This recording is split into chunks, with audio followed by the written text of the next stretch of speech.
and the time now is 6 p.m. and I will call to order this regular meeting of the Town of Mead Board of Trustees. In accordance with the town's remote participation and remote meeting policy adopted by the Board of Trustees on March 13th, 2023, by resolution number 21R-2023, today's regular meeting will be conducted as a remote meeting based on the determination of the mayor and town manager that an in-person meeting is not practical or prudent due to the ongoing renovations at Town Hall. I'd like to remind everyone present, both in person and virtually, of the town's general guidelines for public comment at open meetings and public hearings. Copies of the guidelines are available online. There are 2 public comment opportunities on the agenda for you to address the board on any subject, whether it is on the agenda or not. Mary, roll call please. Mayor Whitlow. Here. Mayor Pro Tem Cartwright. Here. Trustee Adams. Trustee Broadhead. Trustee Harris. Trustee Parr. Here. Trustee Schranz. Here. Mayor Whitlow, today is Monday, April 24th, 2023, and you do have a quorum. Thank you very much. Please join me in a moment of silence for the people of Sudan and those in our world who are living under the threat of war.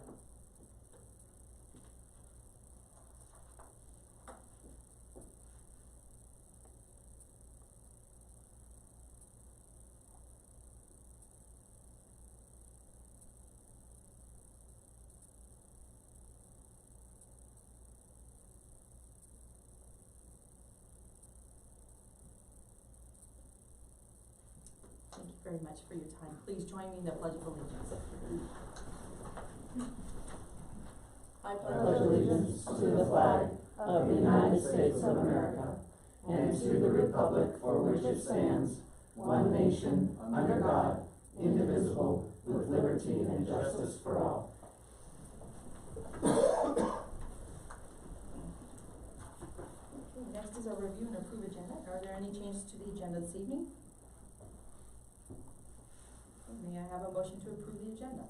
I move to approve the agenda as is. Second. Thank you very much. Roll call please.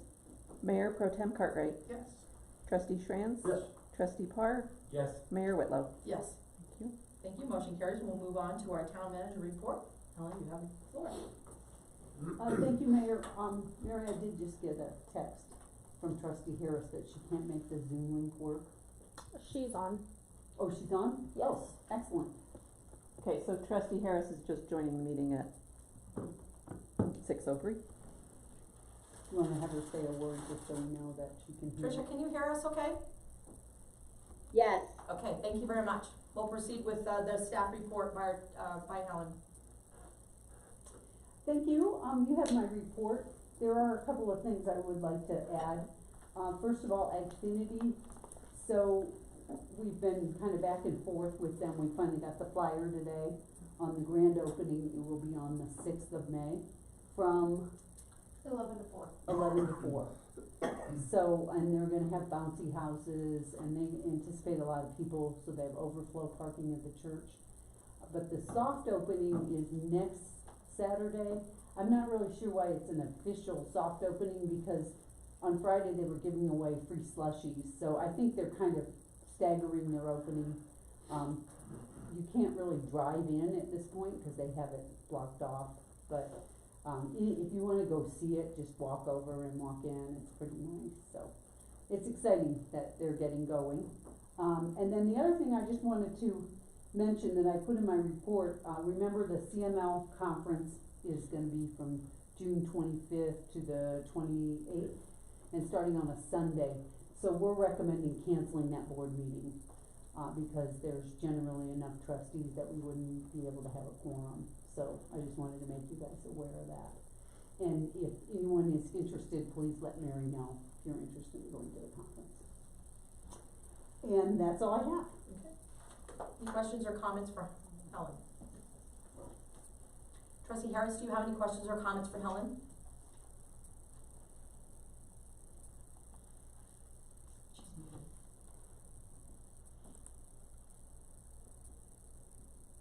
Trustee Harris, Tricia, do you have any questions or comments for Helen? Okay, seeing none, we'll move on. If she has a question. No, I'm sorry. That's okay. That's all right. We're going to move on to our informational item. The first one is a community engagement update by our Community Engagement Director, Public Information Officer, Lorelei Nelson. And you have the floor. Thank you.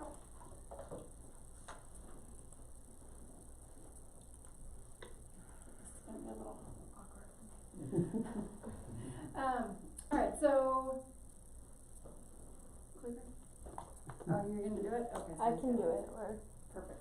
Alright, I just wanted to give you guys an update on where we're at in, recreation and events.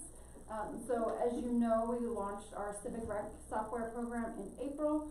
Right now we have all of our programming and rentals going through that. One of the things I really like about Civic Rec is it also has we've also created a list of all of our community events. So anybody that goes on to register for cornhole or baseball can also see everything else that we're offering this year. So it's just another location to provide information about what the town is doing. Next. We are also working on our Tree City application. So as some of you may know, this was mentioned at a board meeting back in 2021.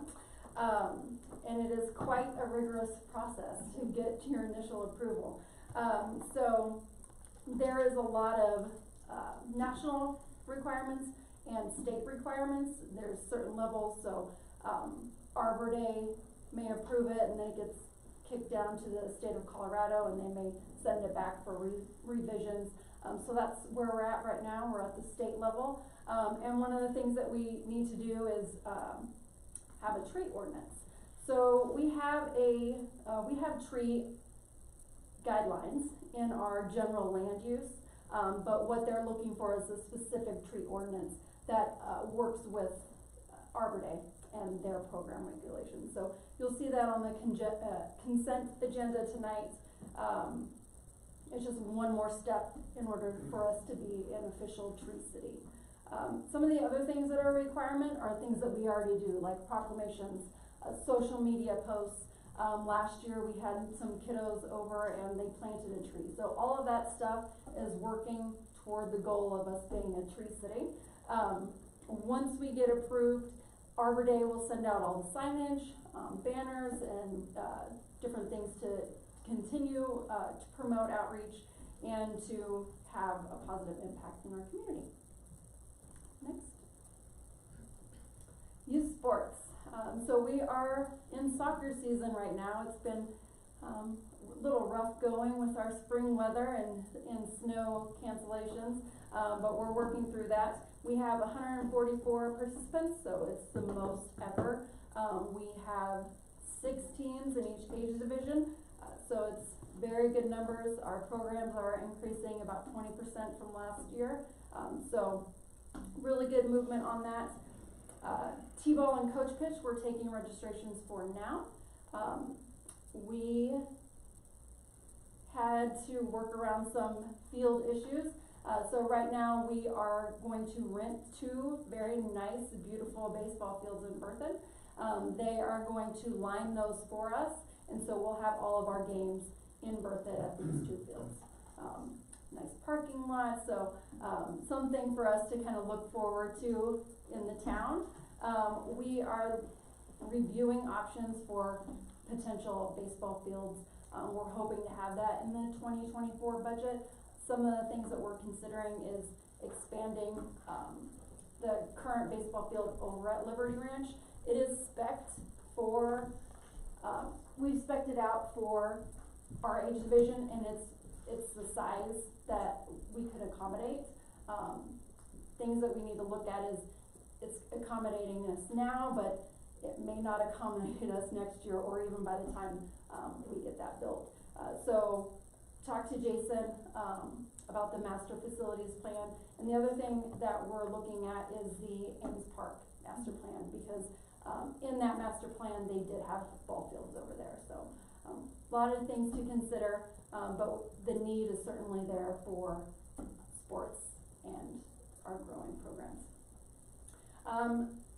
Probably in the next few months, you'll see an MOU coming forward from Carbon Valley. They're our partners for volleyball. We've been partnering with them for several years. It goes really well, and so we just want it in writing to make sure we're both getting what we need from our partnership. Next. We have a lot of stuff going on this summer. We have Crafty Critters in June, Cornhole in July. We have youth summer camps all through June, July, and August. One of the things that we did in March was do a lunch and bingo event at the Merc. And we had bingo after our Merc lunch. That was very, very popular.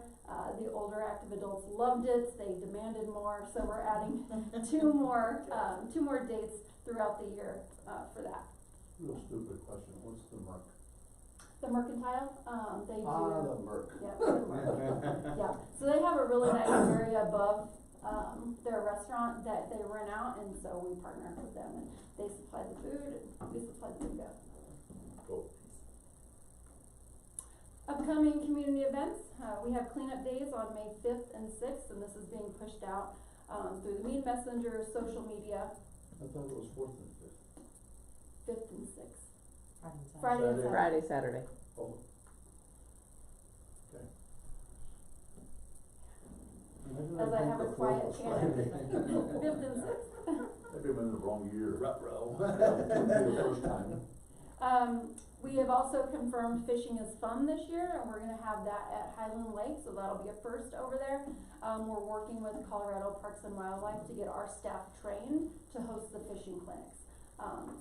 And so we're really excited to do that. It'll be a great opportunity to bring some folks out to Highland Lake. They may not have been out there yet, to, show off the beautiful pier and all the other nice amenities that are there now. We have Rocket and Reelin', so that has been moved to Friday nights. We're expecting to have a much bigger crowd, that being on a Friday evening. All of our bands, all of our food trucks are booked, and we're booking activities for the first concert. We're good to go. And then our department is continuing to coordinate with the Mead Motorheads and the Mead Chamber for their events. Their car show is on May 29th, Memorial Day, and then the Chamber block party is on June 10th.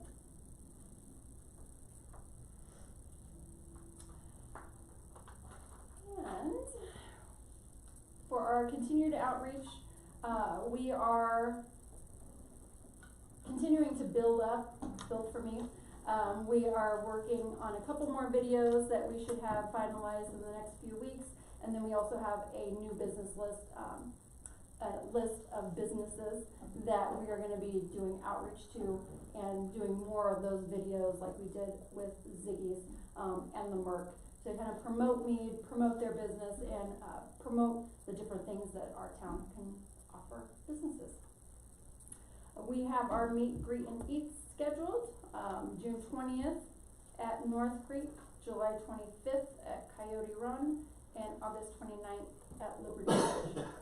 And again, these are your events, for you to go out and meet community members, and community members come down and ask questions. They went really well last year. There was a lot of positive feedback, so we're gonna continue that and promoting. Questions, concerns? Questions or comments?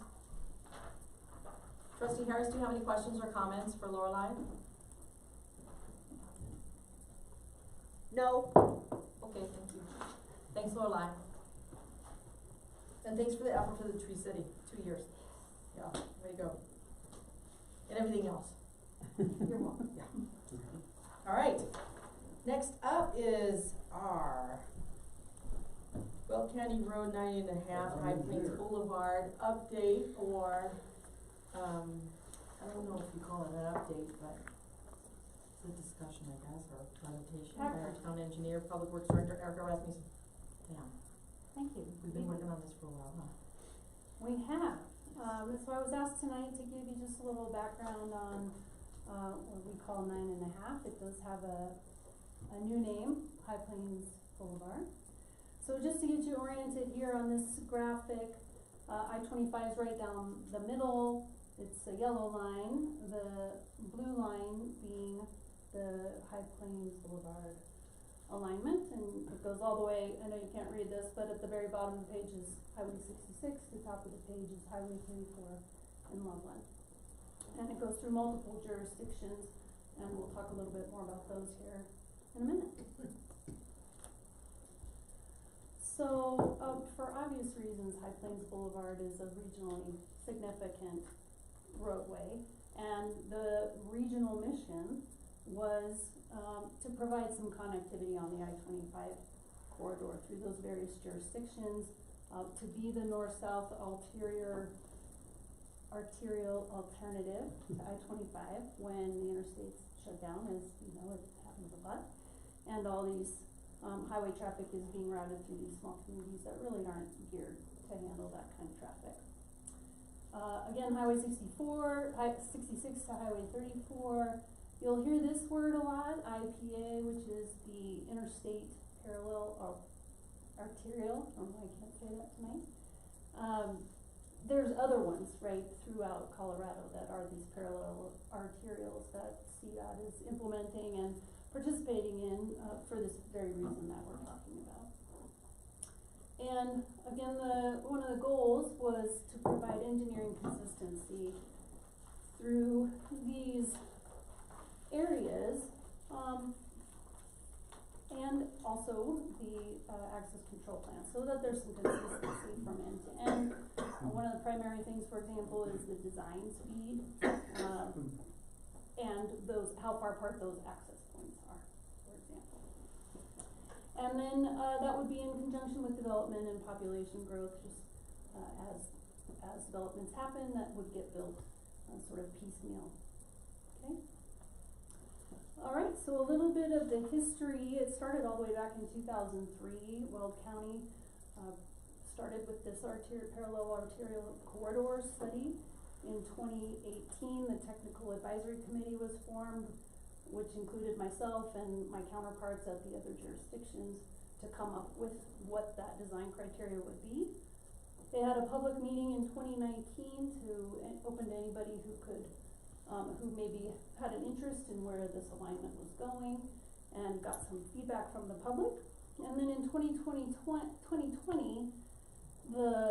some of that technical stuff was more clearly defined, right, with the travel forecasting, intersection analysis, hydraulics plans, another public meeting to share back what had been changed based on the previous. And that document defines the alignment, where it's gonna go, the width of the right-of-way, sort of reserves that space from a land preservation standpoint, so as developments come in, we can tell that developer, here's where you need to account for this. The roadway characteristics, and again, the access control plan. And then in 2020, we entered into that IGA with the other jurisdictions, which is Weld County, Larimer County, Berthoud, and Johnstown.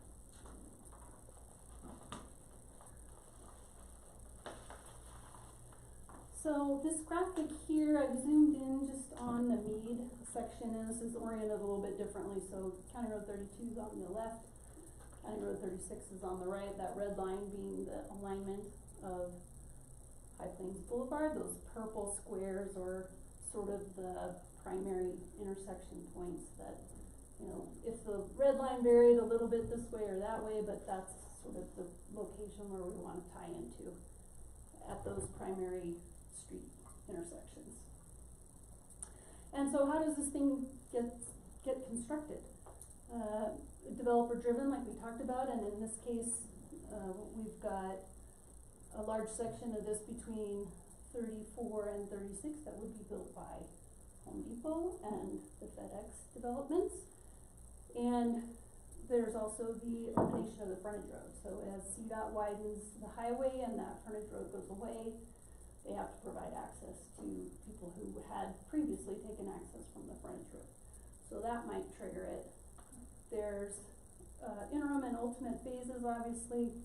When that one section is constructed, say by the Home Depot, it doesn't necessarily go north or south of that location, so there's gonna be some interim conditions until it's completed, which might be 20 years from end to end. It might take that long.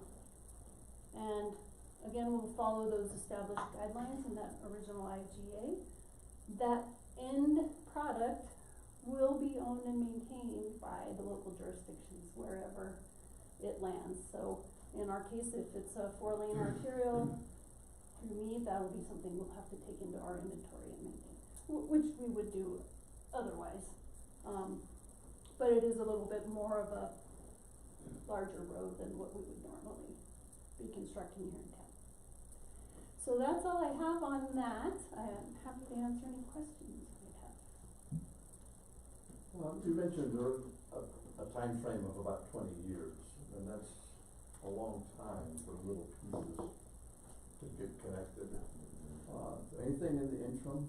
I have heard rumors that CDOT was willing to reopen the frontage road in the interim from 38 up to Berthoud. I don't know if that's still an active thought. I have not heard anything to that effect lately. Okay. Cause there's no other south to north until this boulevard gets completed, or at least Right, started. right. There's no way up there except I-25 or 7. Or 13, Yeah. which is a long ways away, Yeah. off the highway, right? So it seems sort of out of the way, but it is a pretty good, it's a good road, it goes all the way up Mhm. almost to Loveland as well. So it's a good alternative, but I don't think people would intuitively use it necessarily because it is so far east. Yeah, it depends. If you're going east, yeah. Yeah, But if you're going to Berthoud, you're not gonna go right, way out there and come back. exactly, and we're kind of seven. Right. Mm-hmm. Cause 7 is getting a lot of traffic on it. Right. A lot. Yes. So, trustee Schmitz, if you don't mind, I would like to jump in a little bit.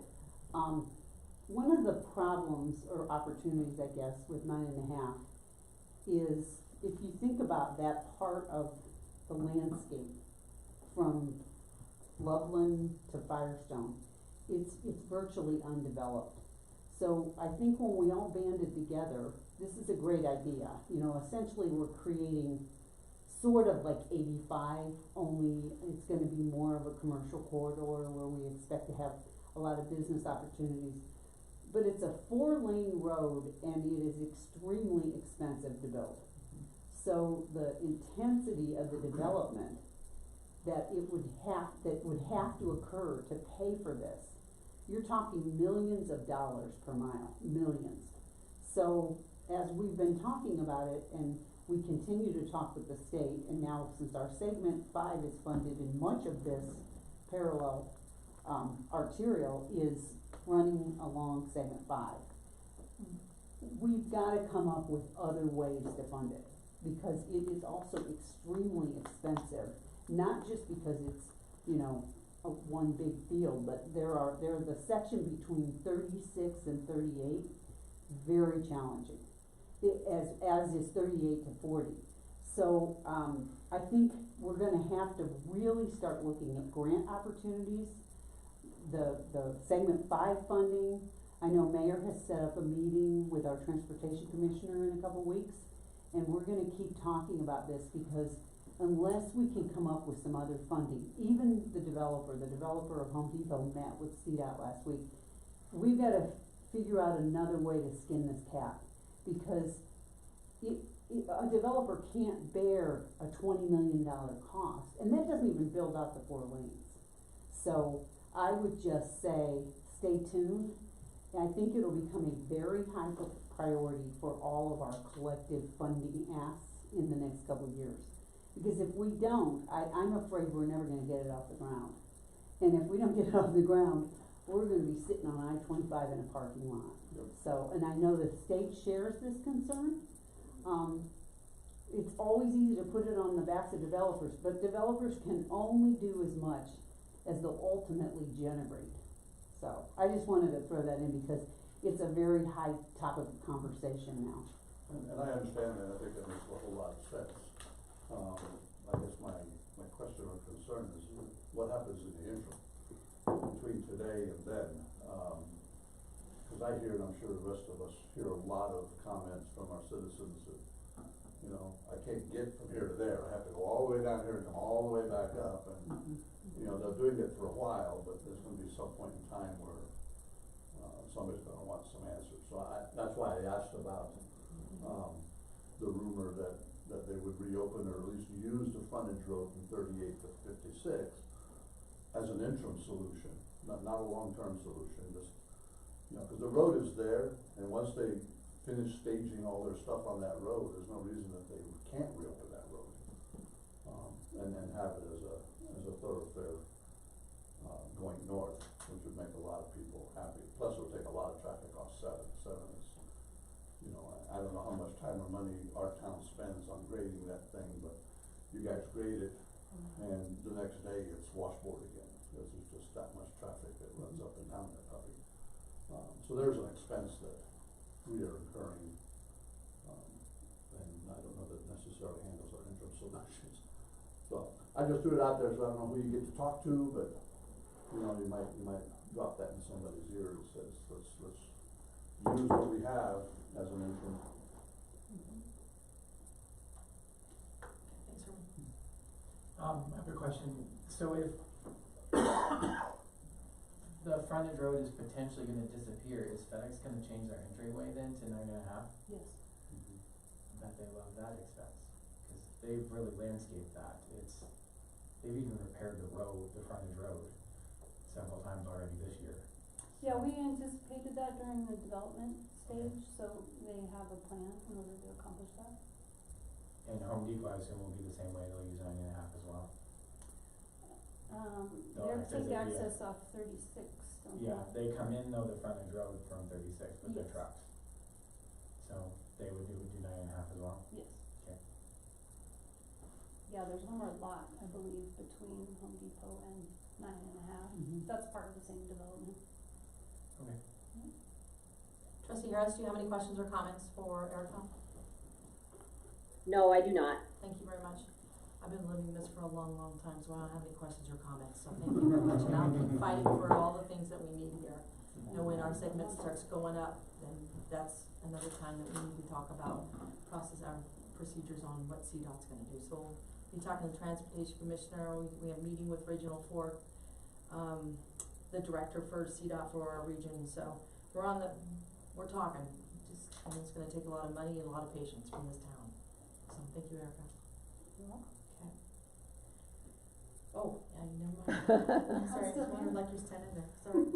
Okay, next is our capital projects update by Erica Rasmussen. Thanks. So a few updates for you here, and I think, you know, Lorelei's not the only one who's doing stuff.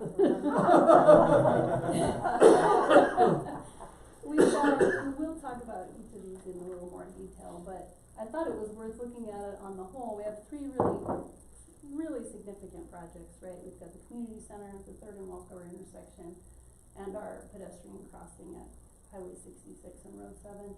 We have 4 sort of what I'd call mid-level projects. 2 of those are park related, the Gold Star and Liberty Ranch. We've got a Safe Routes to School, which is an extension of the trail, and the regional trail, and then of course the courtroom remodel going on downstairs. And then we also have a couple sort of planning level projects related to bridge design and the interchange at County Road 38. Next. Alright, so the community center, as I'm sure you've all seen, the bean plant site has completely been demolished, and they reseeded that. I believe they reseeded it on Friday. So that part's complete, and the schematic design is complete. We've talked about this once before. We were about $2 million over budget based on that schematic level design, and so we went back to the drawing board in what we call design development to sort of refine that. And we have reduced that footprint of the building down to what we think is really the bare minimum to meet the needs that we've been talking about for so long. And that's really splash pad, gymnasium, 1 multi-purpose room, 2 offices, and then the ancillary, you know, restrooms, lobby, hallway, pump room, those kinds of things. So once that's finished, we'll go through this repricing effort in the month of May, and we'll have a much better idea how much did we really save by making those reductions, and try to fit that within the budget that we have. We're still looking at, I'm sorry, we have a question? Okay. 24 construction, likely that means that splash pad will probably have to be phased. That'll be one of the options as far as where do we land dollar-wise. Can that maybe go to the following year. certainly we'd like to do it all at one time, if we can. So this is pretty hot off the press. This is the artist rendering of what that building looks like. This would be what faces west, and that would be the alley basically that you see there as far as the pavement goes. So the gymnasium there sort of on the right, those are large tall windows on the more gray part. The copper penny, which is Lorelai's favorite color, in the middle, is sort of the lobby area, the main entrance. And then to the left is more of the office space and the multi-purpose room. And then I think if we go to the next slide,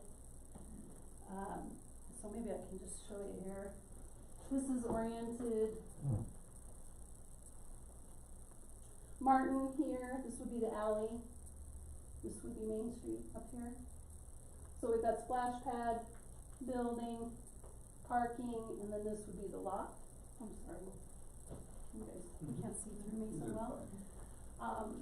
So upper left-hand corner being the parking lot for that vacant lot that we purchased. Can I ask a question real quick? I know you're going through this. I've noticed there's still, I mean, we did take a lot of poles down along the utility poles. The utility poles, I forgot to look out there, will they be taken down in the middle? Behind in the alleyway? I would like to, yes, I think they will be in the way. That alley, it looks really wide right now, but it's actually quite narrow up against basically the fence line at the rear of those properties. And my direction to our consultant was, let's get them out of there, cause it just is messy and we really could use the space. So it's my intent to get rid of them. Yeah, cause some of them are real close to some of those buildings anyway. Yes. Okay, alright, thank you. It's key if they're in our right of way, which is an alley, or not. If they're on private property, it's a little more vexing. But Okay, if it's in our public right of way, then it's on United Power, it's their cost to move them, because any transportation project or reclaiming our right of way, they would have to pay for. That's why I think Erica's a little hedging her answer, yeah, because it costs a lot to remove those Right. poles. right, I So- understand, I just didn't know if it was on public property, do they give permission to get them down? I mean, what's the process if they're on, I mean, cause you can have one on private property and 3 in public, so does that person give permission to take it down? Well, it would undoubtedly be in an easement if it's on private property. Okay, And so, that would be something we would work through with United Power. Either way, they will likely come down, but the key is who pays for it. okay, alright, thank you, sorry to interrupt. That's okay. Next slide. So the Third and Welkers intersection, we've talked a lot about that over the last several months and years, so I wasn't gonna go through the scope, but the design is 100% complete. We're in the process of getting our PUC applications through for the railroad crossing improvements, which is replacing all the crossing panels. We are underway with CDOT on our final clearances. I had a right-of-way acquisition kickoff meeting today, and so I think we're like waiting for that final signature from CDOT. We've gone through all the process-wise and locally has been approved, so it's just waiting for headquarters to sign off on that. So I think we're really, really close to getting started on the right-of-way acquisition piece. And one of the requirements of our funding is that we do go to advertisement this fall for contractors. So we're still planning on doing that this fall and winter of 23 to get a contractor on board, likely a 24 construction time period. The State Highway 66 pedestrian crossing, we have OTAC under contract for design. They have come up so far with 2 preliminary layouts for both an overpass and an underpass, and that's the graphics that you see here on the right. The top one being the overpass with sort of a circular ramp that would go up on both sides Nice. and over. The one on the bottom there would be the underpass option. And so we're evaluating those alternatives. We expect to finalize that in June, and we've kind of pushed our outreach events into July so that we would have something to show, at that point, rather than, being a little wishy-washy on the front end. So we wanted to have something interesting to show, so that's scheduled for July at probably at one of the concert events, and then in September at Community Day. And this one, again, the right-of-way acquisition has a funding requirement that we start that in October, so we are on track to meet that deadline, and again, with the 24 construction. Do we have a preference of overpass or underpass? We don't. I do. No, the preference will play itself out. Cost, groundwater, safety, we have to mash all this together, visual impacts. So, and that's part of what they're doing, is working that through. I personally am a big fan of overpasses. They're a great opportunity to make a statement. You don't get an opportunity to do a bridge very often, and it has a lot of opportunity for branding, for views, as well as it's, for many people considered safer. However, there are a lot of other things that go into it, and they're working that through. And I just wanted to throw out, we have OTAC doing that. They are one of the most highly regarded overpass firms in the state. Very well known. They've done several in Longmont, Fort Collins, Boulder, Loveland. Very, very talented team. So we're really excited to be working with them. So it'll be cost driven, basically? Overpass, underpass? Cost is part of it, but there's, if they were even, and all things being said, I would think there would be a stronger desire for the overpass.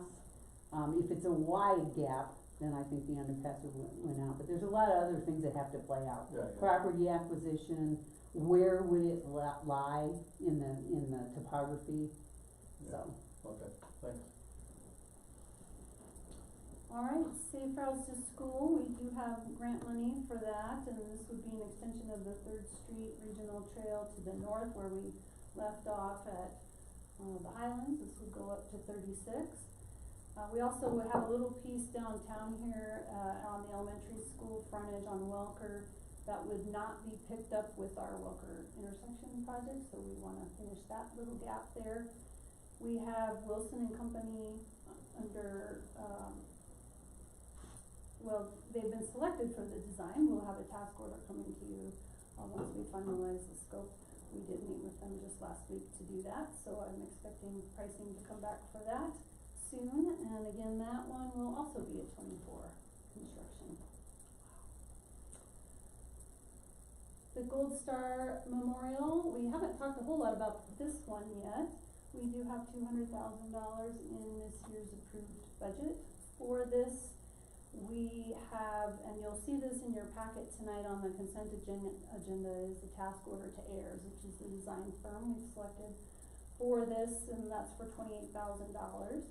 The site of this is at Western Founders Park, sort of the native grass area to the west of the regular groomed park.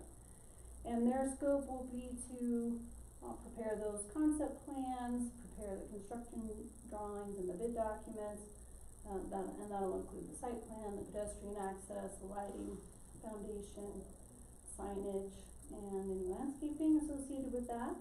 And then what you see here in this photo is what we would be getting from private contributions, which would be those 4 monument panels, 4 benches, and a plaque. So we're basically just providing the site, and that's coming from private sources.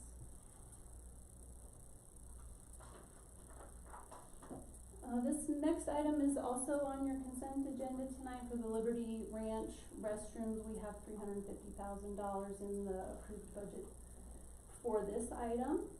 We again have selected Ayers for that, so their task order is in your consent agenda for $28,400. And their task is similarly to prepare the site plan, restroom facility, landscape, pedestrian access at the Liberty Ranch Park. And this photo here is from the most recent restroom that we constructed at Highland Lake, which is a vault restroom. We're also considering a plumbed option since there is a sewer system in Liberty Ranch. That'll probably come down to a financial decision, how costly that is. The courtroom remodel is well underway, as I'm sure you've seen. Elder Construction is our contractor. They're on site every day, and they're doing a great job. They're very communicative. I think they're well regarded in Fort Collins. I know they do a lot of work and they're really responsive, so that's been a pleasant surprise. We salvaged a lot of the equipment down there, a lot of the kitchen equipment, a lot of the tables and chairs that we had. They've been sent to auction.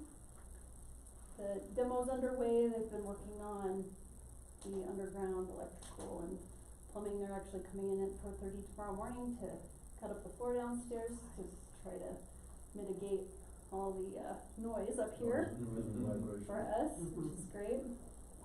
We are repurposing some of the kitchen cabinetry. We'll be reusing that in the new layout, and that's targeted for an August completion.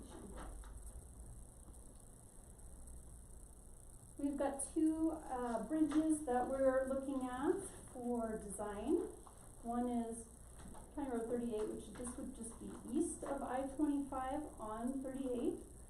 We need to do some maintenance there right now. It's very old bridge on a dirt road, and we've been talking with the Turion development to see if they'd be interested in partnering with us. So rather than doing sort of this interim repair now, would they want to maybe participate in full reconstruct with us, and then our maintenance dollars could possibly go towards that construction effort, as opposed to just basically maintenance that's only gonna last 3 to 5 years until their development would have to replace it. The other location is on County Road 34. This is a bridge that's just west of 5, and this we do have grant funding for. We have $160,000 with local match of 40, and so we are soliciting proposals from our on-call firms for that this month, and that would be a 24 construction also. So the 38 bridge, the bridge itself is a CDOT bridge? So this particular one is not on the interstate, it's east.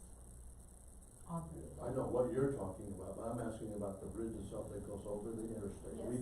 We do not own that. Correct. CDOT owns that. Correct. Have we had any conversations with them there? Two Yes. very significant. Let's go on to the next thing. Excellent segue. Right, so, the County Road 38 interchange 1601 approval process, which is the number in some federal circular somewhere, I don't know, but it's just easier to say 1601, so that's what we call it. But yes, this would be in reference to that bridge that you're talking about. As you know, there's a 5-mile stretch between 34 and Highway 56, which is County Road 44, where there is no interchange, which is a bit unusual. There is typically another interchange on that spacing, in the middle of that spacing. So with the I-25 widening project, CDOT will be replacing the bridge. That was in their scope. What is not in their scope would be the on-ramps and off-ramps at that location. So they would be funding the bridge replacement, and, you know, the appurtenances after that would be either on development or local jurisdiction to fund that portion of it. Okay. But that's part of the master plan, and that's probably 2 to 5 years away yet. Yeah, maybe Helen has a better feel for that, but. What's part of the master plan? Well, the 38 interchange, building the new bridge is part of the I-25 project. Right? So, building the new bridge, replacing that bridge that's there, because it has to be higher and the stanchions have to be wider, is in the plan. Right now, the last I-25 meeting we had, they were talking about construction starting as soon as 12 months from now, because they have a design-build approach. The first interchange that they would be working on would be Woker. So 66 is good. So, it would probably be, it could be as soon as 2 years, but I would imagine what could delay it would be this 1601 process. Because the design of the bridge might be a little different if they anticipate an interchange there. Okay, so my question is, that's all great. Mine again is more of the immediate as opposed to future. Both 34 and 38, and I'll speak specifically to 38, it's got some extremely wide gaps going across it. I mean, they are bone jarring gaps that to the layperson, it's a fill it, and life would be better for everybody, but it doesn't seem like anybody's putting any kind of effort, and those gaps are getting wider and wider. So you're almost at a point where you have to slow down and drive over those things, because if you go at speed over that thing, it's worse than a pothole. It's gonna damage your car and or you, bouncing around. So that was my question, if we have had any conversations with CDOT about any interim fixes prior to this stuff happening. We have, Okay. you I can know, tell by your response that it kind of went through well, some I of those think years. they're reluctant, you know, it's like that car, you're gonna get another 2,000 miles Yeah. on and then you're gonna junk it. I mean, I don't think they wanna put a lot of money into either of the bridges, but I do agree with you, there should be some base level pothole maintenance, Yeah. and we'll bring it up again. We brought it up, I mean, I thought actually with the Home Depot, putting in the signals, they should have had it like a 2-inch overlay, just in the Just general something, area. fill in the but- gaps. But, yeah, we'll bring it up again, I agree with you, but again, you know, they don't wanna throw good money after bad, that would come out of their maintenance budget, not the segment 5, but I'll bring it up again, I know Erica's brought it up to him before. Yeah, cause it's, like I said, and I don't know anything about roads or bridges, but I don't know if it's affecting the integrity of anything with those gaps just widening like that. I know FedEx uses it 3 times as much now. That's right. The 38 section. They come down Road 7 on the dirt road, which is weird with their giant trucks because of don't have access on the frontage. And then they'll turn down 38 and they hit that bridge doing 45 miles an hour and trucks bounce. It's funny until you realize what they're bouncing on. But it just keeps chipping away at that. Yeah, we'll bring it up Okay, again. all right, thank you.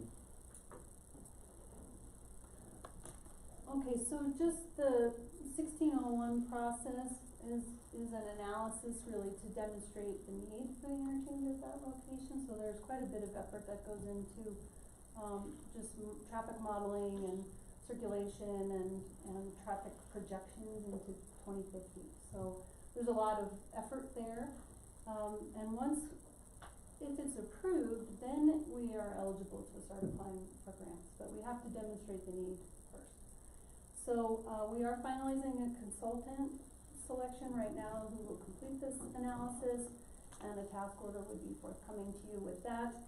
These would all be pass-through expenses to Turion. They have, at least on the surface, agreed to fund that study, because it really does primarily benefit them.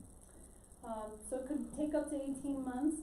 We are very fortunate that our friends at CDOT are sharing a lot of their data with us. So all of the data they have collected to date on mainline I-25 relative to surveying, geotech, utilities, environmental clearances, traffic studies, they're sharing all of that with us, which helps reduce that scope. That would be whatever this consultant is performing. So they're pricing that right now. It could be a very expensive endeavor, though. It's probably a $700,000 or $800,000 study. And then, like we were just talking about, ultimately our goal would be to combine our construction efforts for that with CDOT's work, which could be 25 to 28. I think that's all I've got. Any other questions? Not enough. There's a lot of good stuff going on. It's gonna be very active next 5 years. It's gonna be very, very active. Trustee Harris, do you have any questions for Erica?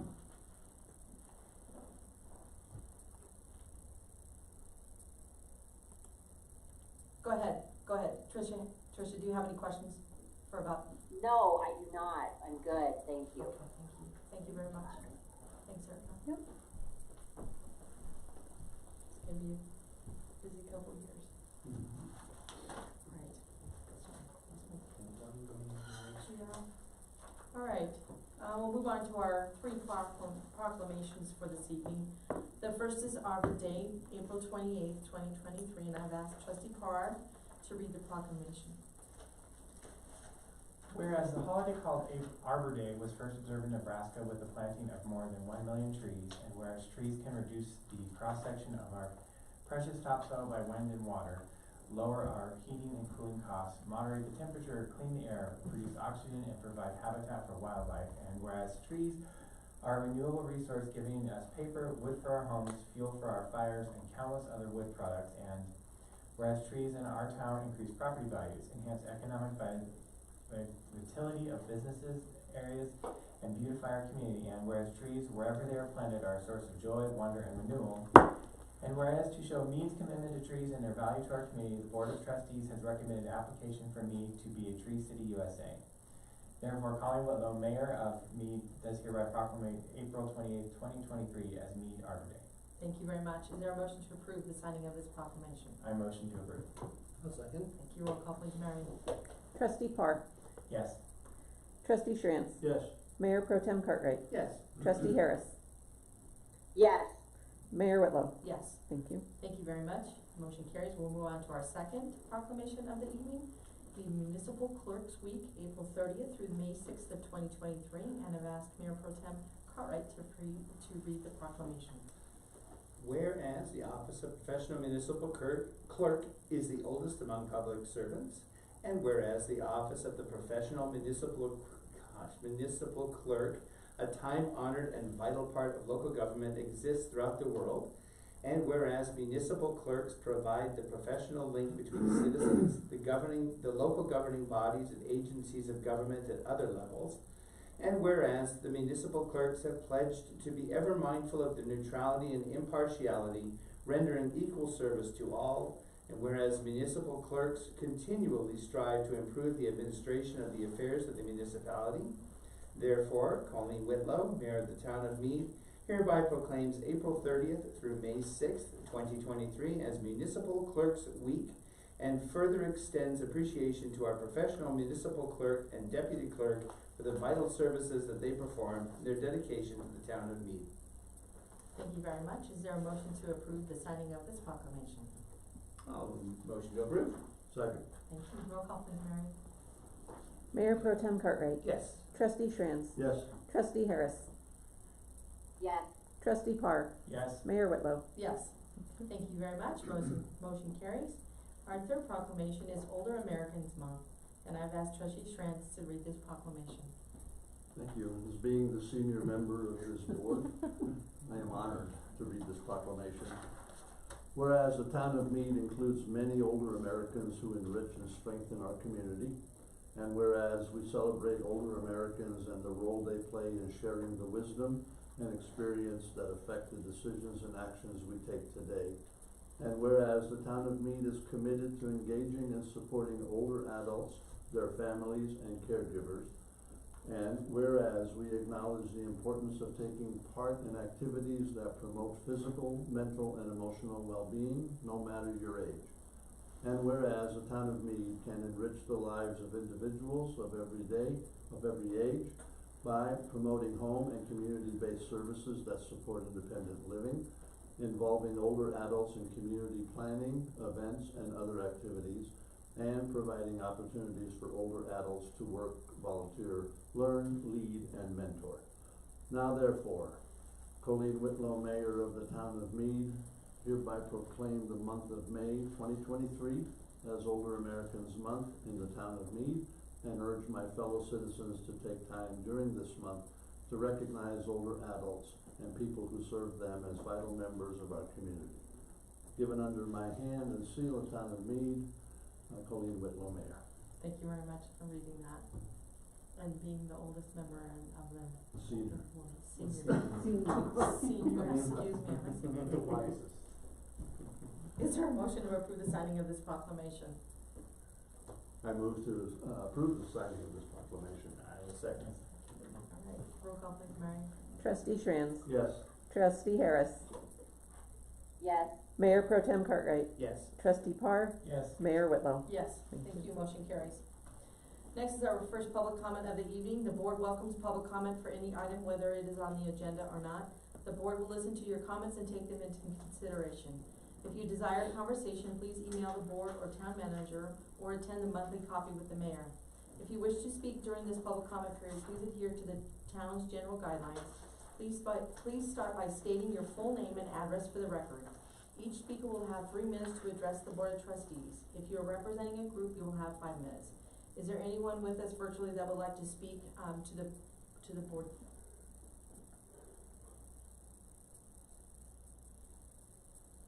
Okay, seeing none, we'll move on to our consent agenda. The consent agenda contains items which are considered routine and are approved with one motion and vote. Is there a motion to approve the consent agenda? I motion to approve the consent agenda. I will second. Thank you. Roll call please, Mary. Trustee Harris, Yes. Mayor Pro Tem Cartwright, Yes. Trustee Schranz, Yes. Trustee Parr, Yes. Mayor Whitlow. Yes. Thank you. Thank you very much. The motion carries. We'll move on to our new business of the evening, ordinance number 1033, and I will have the Administrative Services Director, Mary Strutt, start with the presentation. That's hard to read that now.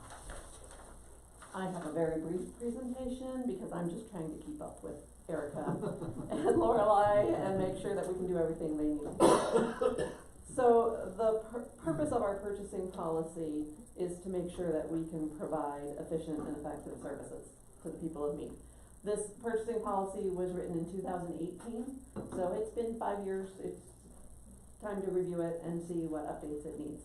We've talked previously about the purchasing thresholds, so I'm just gonna put 2 of the main changes in here. I did put the red line version in your packet, but the main changes that I wanna make sure the board is aware of and actually accepting of is the authorization levels. We've talked about these authorization levels before. There's been quite a bit of inflation, costs are going up, but also all of what we do is approved in the budget. So we're not looking to change anything or approve anything outside of the budget. It would just allow staff to move forward with these projects that have been previously approved in the budget. If it's not in the budget, it will still come to the board for approval. So our previous dollar limit for the informal purchases without quotes, without 3 quotes, was up to $5,000. Okay, we're finding that we can't even get 3 people to quote on stuff that's around $10,000 to $15,000. It's not worth their time or effort. So we're asking that dollar limit to go up to $20,000. We're finding that's more in line with what other municipalities do. And the approval level would still be at department heads approving it. The next one, to get 3 quotes, we're looking to go up again from, it was $5,000 to $25,000, and we'd like to bump that to $20,000 to $50,000. Again, based on the cost of services, based on, as you know, the time involved in putting out bids for services and reviewing those and stuff, and you can barely get anything done for $50,000 anymore. So we're looking that we would get 3 bids, and it might be appropriate. There might be something in there where it's appropriate for a $40,000 project to get a formal bid and an RFP, and we would certainly do that. So this isn't saying that we won't, but, and then 50,000 plus would be a formal purchase. It would require a bid process. We're asking those would all come, over $50,000 would come to the Board of Trustees. Currently, the level coming to the Board of Trustees is $25,000. Okay, so just to be clear with that difference. We did check, I put out on the listserv asking other municipalities what their different levels of authority are, and the levels coming to the board, on the low end there was one that was at $5,000. There's a bunch that are at $100,000, $250,000, and even $500,000. So we feel like this is kind of a good in-between for where Mead is at, allows us to get some projects done though. So, the other thing that I found in reviewing this and in doing the courtroom remodel process is that we didn't really have a policy or a procedure of what to do with our surplus property, how to get rid of it. Right now this is kind of what we were doing, but I did ask the town attorney's office if they had some criteria that they used in other jurisdictions, and this is straight from what they sent me. And, you know, we wanted to say that it's the intent of the policy to receive revenue from the sale of surplus property as our first priority. So really, if we can sell it and make money, that's what we wanna do. But there's some stuff that's not worth any money. Okay, the coffee cups that come in randomly, that were in the kitchen, those aren't worth anything. They wouldn't even take those at the auction site, so we did donate those. So again, this gives the, town manager or their designee on how to, get rid of items. Most municipalities use a couple of auction sites. Ritchie Brothers is used for equipment and vehicles, and we've used them in the past for vehicles. Roller Auction in Denver is one that most municipalities use for other surplus items. And Danelle used to work for them, so we have kind of an in with them. And we got set up with Roller Auction, and we took a lot of surplus items down to them. The extra chairs, the extra tables, they'll even take old electronic equipment and stuff, and they'll sell it at auction. What they don't sell, they will dispose of, which is also nice, because once it's done, it's gone, right? And they'll give us the proceeds of it. They have a government surplus auction every month.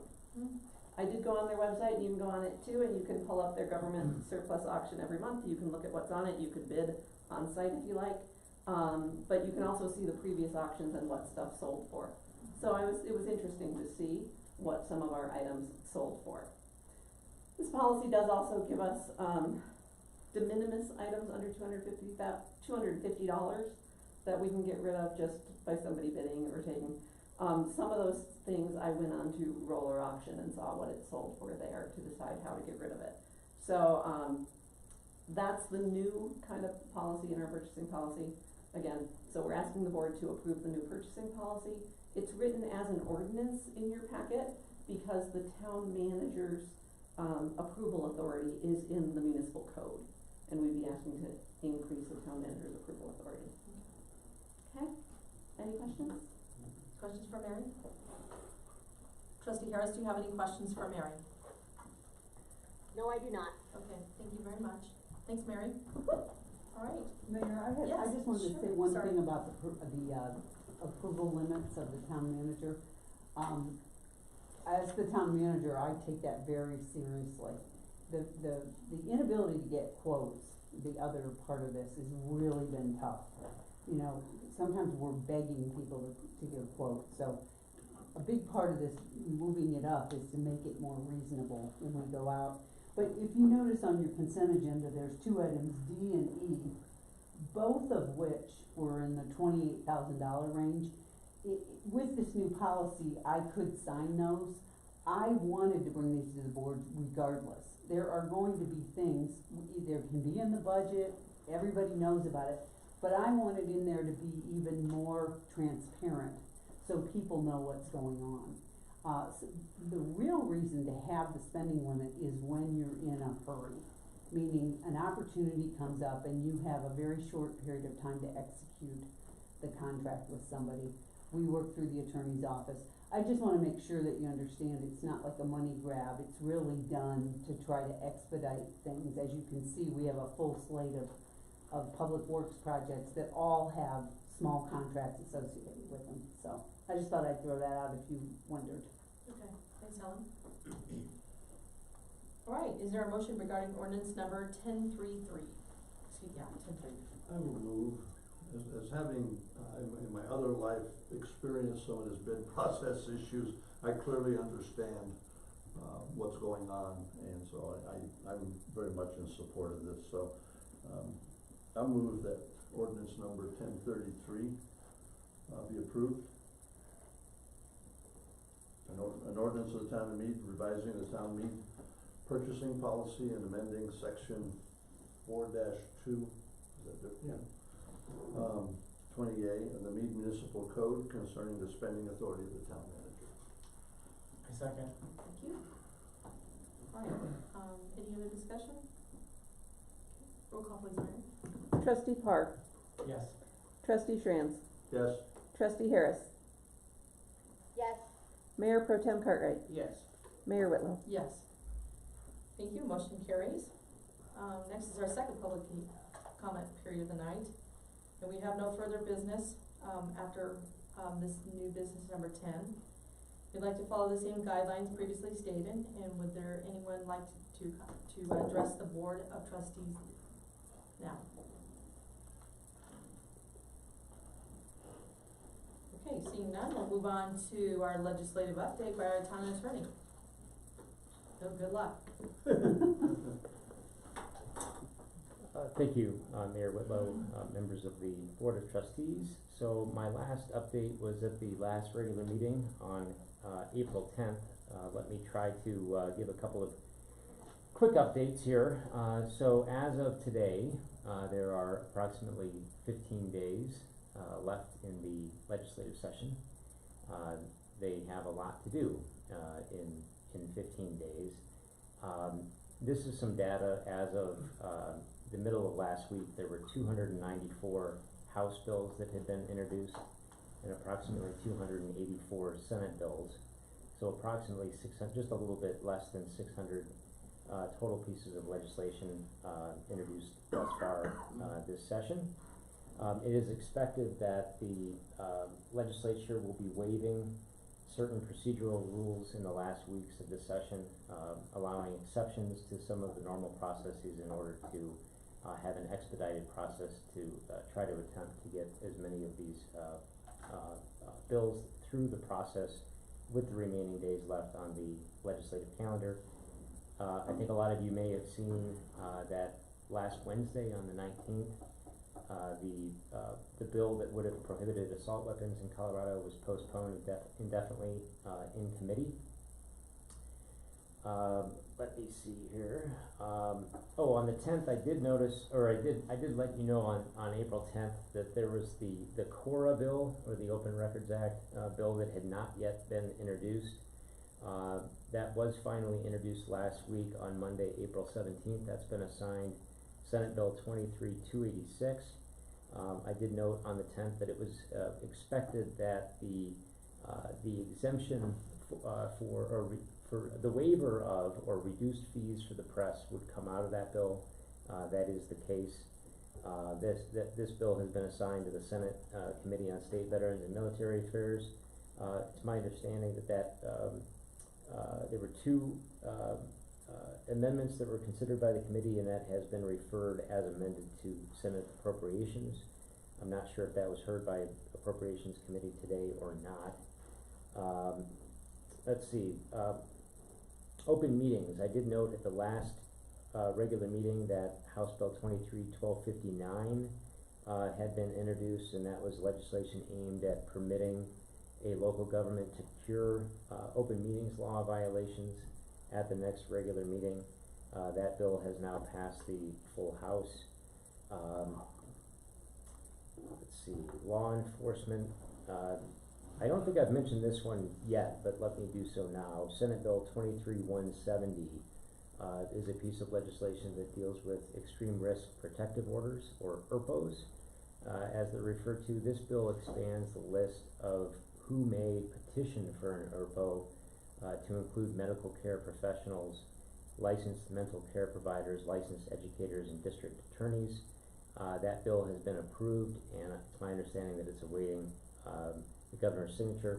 I believe we've only had maybe one or two ERPOs in the, or have we done zero thus far up here? Okay. Let's see, building codes. I did mention at the last meeting that there were a couple of bills that were rumored to be introduced and have late bill status. One of those has been introduced with respect to housing accessibility. It's been assigned House Bill 23-1302. This is the bill that will be a big change to what's currently required under the ADA and will apply to both public and private projects. This is scheduled to be heard in the Transportation, Housing, and Local Government Committee, or was scheduled to be heard in that committee today. CML is opposed to the bill because it requires local building departments to follow newly defined accessible housing standards and specifications for permitting any building or facility used as housing, and further holds that a local government commits an unlawful and discriminatory practice if it issues a building permit that fails to require an implementation plan or ensure compliance with the construction of alteration requirements. This legislation would open up municipalities inclusive of the town of Mead to potential lawsuits, and thus CML is opposed. I have mentioned a couple of times the House Bill 23-1057, which requires restroom amenities for all genders. My understanding is that has passed the House on second reading and is scheduled to be continue to be debated on the House floor. Let me see. Well, the big bill, the land use bill that I think everybody's been following, Senate Bill 213, as many of you may know, that passed out of the local government committee with multiple amendments. I believe there were no fewer than 17 amendments to that legislation. It's been referred to the Senate Appropriations Committee. It was held over on Friday the 21st. It's my understanding it was held over again this morning to a date, unspecified date. I don't believe. It's not on the docket for tomorrow. It hasn't been scheduled yet. There was an important article in the Colorado Sun penned by two members of the Appropriations Committee, namely Senator Kirkmeyer and Vice Chair Zenzinger. I think many of you may have seen that Colorado Sun article. The majority of that article was picked up in a Denver Post op-ed that ran today in the Denver Post. The chair of the Appropriations Committee, Jeff Bridges, has already come out against the bill. So it'll be interesting to see how this one, if it does move out of appropriations, or if the state will decide to hit the pause button on this land use legislation. CML is still very much opposed to the bill because it still includes a lot of preemption of local control for land use. So I will continue to monitor that one. That's probably the most heavily tracked piece of legislation right now, at least from CML's perspective. Let's see, House Bill 23-1255. This is the growth cap bill concerning preemption of local regulations that limit building permits within a specific jurisdiction. That is expected to pass. Some of you at the last meeting asked about House Bill 23-1190. That's the bill that's titled Affordable Housing Right of First Refusal. We did circulate a brief memorandum regarding that piece of legislation after the last meeting. So this concerns a right of first refusal for local governments to purchase qualifying multifamily residential property. The local government has the right to purchase multifamily property as long as there's a commitment to use that property as long-term affordable housing. In its current form, the bill clarifies that public-private partnerships may be used to purchase and manage the property, and ensures that email notification can be used to provide notices that are outlined in the bill. CML supports the bill and will closely monitor the debate on second reading, which is expected to occur this week. That piece of legislation is also expected to pass.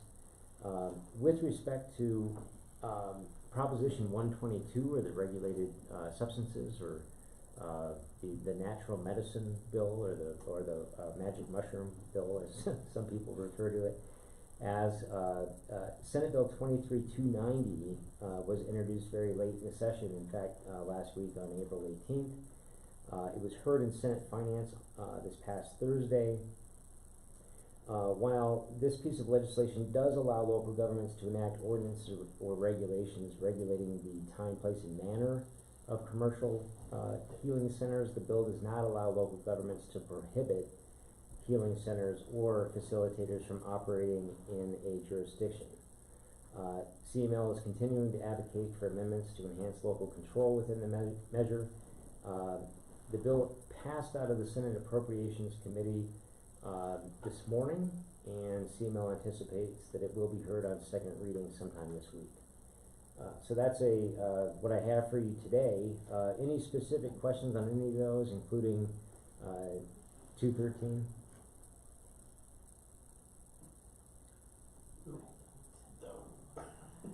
Trustee Harris, do you have any questions or comments for Marcus? I do not. Thanks. Marcus, thank you. 15 days. Thank you. 15 days, and we'll see. I mean, like we talked about, there's always a chance that there will be a special session or an extension, but we will see. Do we know what the 17 amendments were to that bill? We do. Do we think they're favorable amendments? No, well, some of them potentially, but it kind of depends on what part of the state you're in. For example, one of the amendments removed the applicability of most of the provisions of the bill to what were referred to as the rural resort job centers.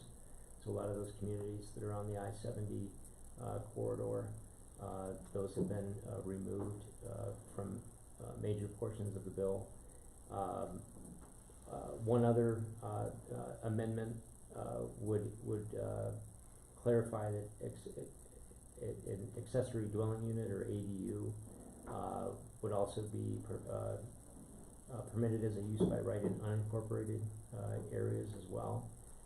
One of the amendments, I believe, was to put a 10-year sunset on the regulations. So if this ultimately passes, whatever's in Senate Bill 213, those statutory provisions that are ultimately codified would only continue if the legislature elects within that 10-year period to extend the applicability. I do have a summary of the amendments if you'd like to see them, but I think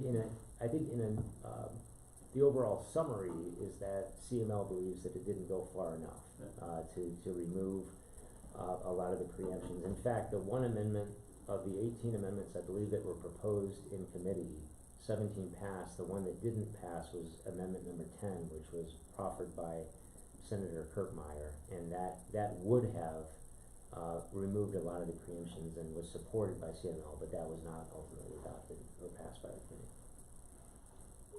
Thanks. Thanks, Marcus. Next is our elected official reports. Do any of the trustees have any reports they'd like to offer? I do not. Trustee Harris, would you like to bring up anything? Nope. All right, thank you very much. For my report, we do have a call. The mayors of Will County have a call with the Will County commissioners this week. We've tried this before, and it works really well about getting communication out from the commissioners to the mayors. I will be diligently following the state legislation for the next 17 days, so I just want to let you know that. And of course, the best coffee in the world, Mary Meg's Coffee with the Mayor, May 6th in this room up here from 8 to 10. So I just wanted to throw that out, and then we'll be going over to the Affinity grand opening at 11. So that's all I have. So I thank everyone on the staff for doing the consent stuff and all of the information that's given us to us tonight during informational updates. Thank you, trustees, for being here. Thank you, Trustee Harris, for being here. I really do appreciate your time tonight. We're next in our agenda is our executive session. Executive session pursuant to CRS section 24-6-4024A and 4024E. Is there a motion to go into executive session? I motion that we go into executive session. Marcus, does he need to read the whole thing? Ready to roll. Yes, please. Pursuant to sections 24-6-4021-4A and -40214E to discuss the potential lease, transfer, sale of town-owned property at Liberty Ranch to develop a strategy for negotiation and to instruct negotiators regarding municipal facilities master plan process and potential lease, transfer, sale of the town property within the boundaries of the master plan. Thank you. Roll call, please, Brian. Mayor Pro Tem Cartwright, Yes. Trustee Schranz, Yes. Trustee Parr, Yes. Trustee Harris, Yes. Mayor Whitlow. Yes. Thank you. Motion carries. The time now is 7:20, and we will turn off the recording and adjourn to an executive session. We will restart the recording for the executive session. This portion of the meeting is not open to the public. Right. For those who are with us virtually, we are done for right now. We will come back after our executive session if you want to stay or come back. But anyway, that's it for right now. And we'll turn off the recording. Everyone that's with us tonight, please have a good evening and thank you for joining us. Recording stopped.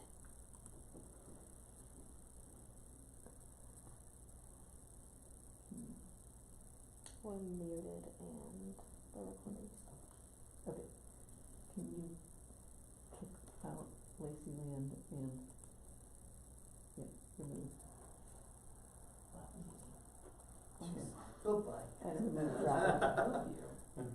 Bye, Robin, remove. Okay, and then the only problem with this webinar is that people can get back in, so Helen suggested calling Trustee Harris on her phone, right? We Is that could, what or you're- else we could just look and see if anybody. Anybody Yeah. else tries to get in and I can remove them just like that? Yeah, exactly. So, Okay, Kate, so let's open it up. I wanna talk to Trustee Harris just for a second. okay. Unmute me. Tricia, we're going into executive session. We're gonna leave you in the webinar, whatever this is called that we're talking to in a minute, and we'll go into it. If there for some reason, there's somebody that comes into the room, we will remove them as fast as we can. If you hear a pause from me, that is what happened, okay? I just wanna let you know, Tricia. Got it. Okay, all right. Are we all ready? Okay. Let me, hold on, we need